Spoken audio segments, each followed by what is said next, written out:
video. Yan o. Marami-rami matapos na.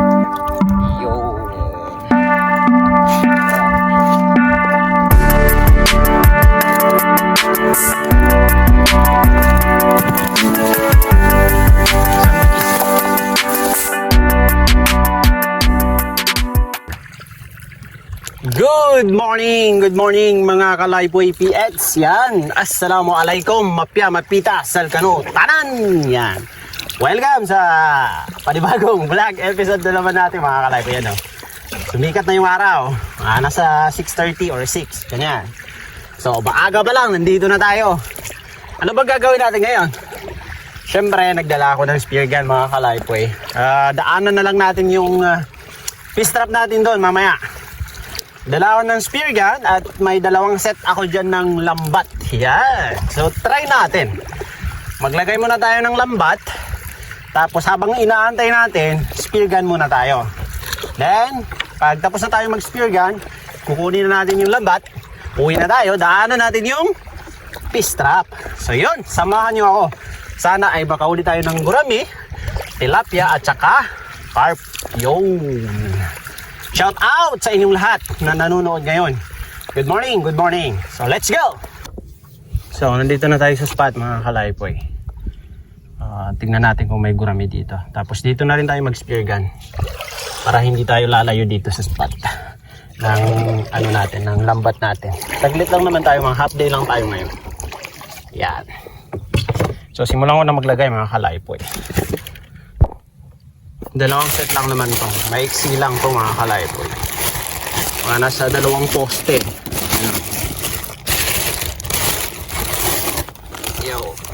Gusot na yung kay ama to eh. Ilang taon na to mga kalaypoy.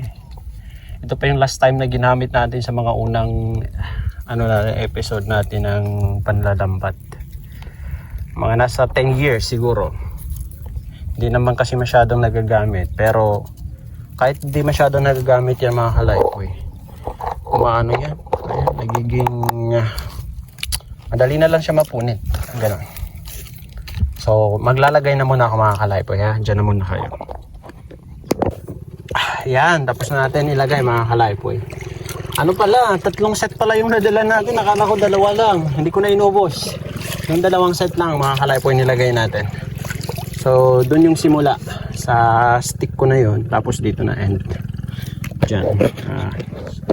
Doon na lang natin ilagay yung bangka natin sa may stick natin doon sa simula. Tapos mag dive na tayo kasi malinaw naman yung tubig. Dinala ko yung lumang ko dyan mga kalaypoy, lumang cellphone waterproof case. Nilagyan ko lang ng stick glue, ewan ko lang kung gagana. Kung gagana, makikita natin sa ilalim. Makikita nyo sa ilalim. Yan. Pag hindi naman, wala. Okay. Hindi pa natin kasi kayang bumili ng bago. So pinagtitisan natin.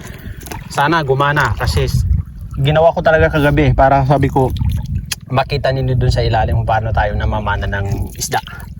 Hopefully gumana. So tara mga kalaypoy. Dito na natin i-standby ang bangka natin.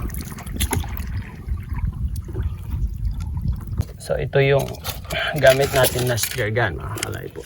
Medyo mahaba to. Mga nasa 1.5 meters. Hindi naman. Mga 1 meter lang pala to. Mga 1 meter. Mga 1.2, 1.1. Ganun. Mahaba. So ganito yung klase ng spear gun dito sa amin mga kalaypoy. Traditional. Tapos ito yung dinala natin na cellphone case. Cellphone case in case na gumana. Yan, nilagyan natin dito ng stick glue kasi ewan ko lang. Iniisip ko baka dyan. At saka yung dito niya. Sa singawan ng hangin niya. Kapag gumana, okay. Kasi sira na ito mga kalaypoy. So, i-rubber band na lang natin to. Sana gumana. So, tignan natin. Bali, oh no. Yan, gagamit tayo ng galon mga kalaypoy. Hindi Hindi pwede mga kalaypoy, talagang dinadaanan ng tubig. Sorry to say, sayang. Huwag na lang tayo mag-video sa ilalim. Nandun na yung galon natin.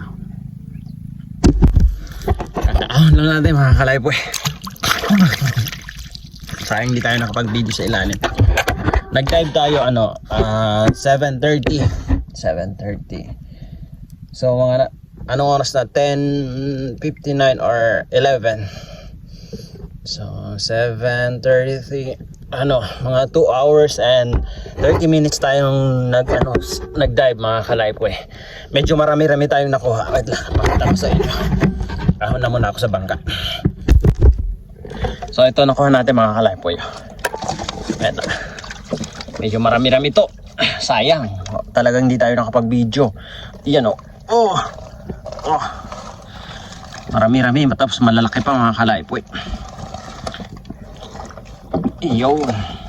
Yan. Yan lahat mga kalaypoy. Sobrang dami mga kalaypoy. Malalaki. Ayan oh. Magdadive pa tayo ulit mga isang beses, tapos uuwi na tayo. Pangalawang ahon natin mga kalaypoy, papakita ko sa inyo. Medyo halos magkapareho lang nung una. Uwi na rin tayo, mga nasa alas 2 na eh. So let's go. 2 oras din yung dive ko. Sige, pakita ko muna sa inyo.